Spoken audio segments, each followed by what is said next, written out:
comme dans l'est du Congo. Voilà ce que l'Esprit me dit.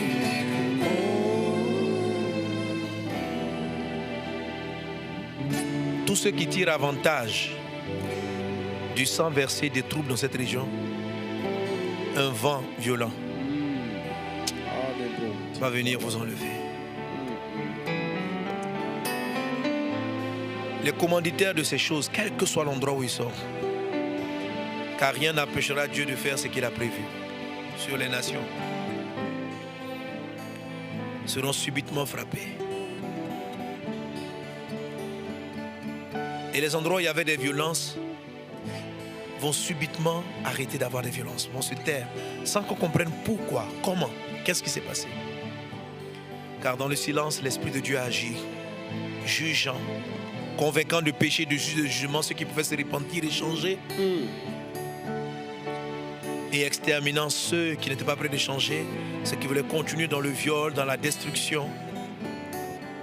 Car rien n'empêchera cette nation de se lever et d'atteindre sa destinée.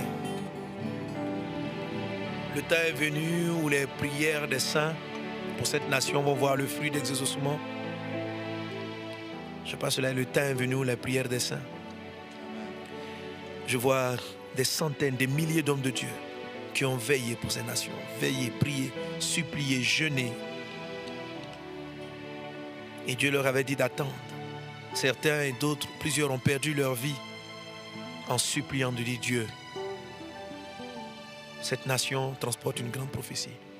Le temps est arrivé pour la RDC. Le temps est arrivé d'entrer dans une saison de gloire qui va entraîner un bouleversement. De toutes parts du monde, les fils et les filles de cette nation qui ont été longtemps dispersés reviendront et rebâtiront une des plus belles, une des plus grandes nations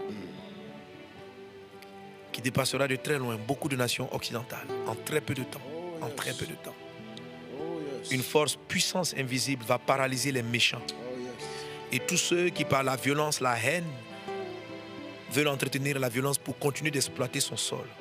Un jugement terrible, quelles que soient les nations où vous vous trouvez, vous frappera. Le bras puissant de Dieu est venu sur